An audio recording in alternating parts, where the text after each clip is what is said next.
بتایبەت ji bo Sûriyê di nava destûra Sûrî de êdî were misogerkirin bi du gotinin ku bi hatîfe gelê me were nîzandin ev gel nayê xapandin nema tê xapandin yan jî bi du gotinên orî ê misilmantî yê ku dixwazin me weke koleşxwara diyar bikin bi wê jî nema tê xapandin ji devê vê mizgeftê ji her kesî re dibêjin pîvanê îslama rastî di Rojava de ye lê ji bîr nekin em gelê Kurdin ji ber vê yekê bangewaziya me ji bo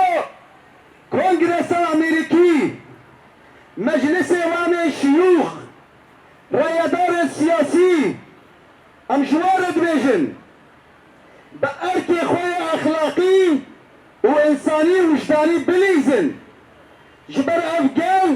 ne gelê sed sala bîsta ye gelê sed sala bîst û yeka ye gelê şoreşa jinê ye got gihanda bê astî êdî nema gav şûnde dabêjî di Kongresa Amerîkî de niha jî nîqaşa wê dikin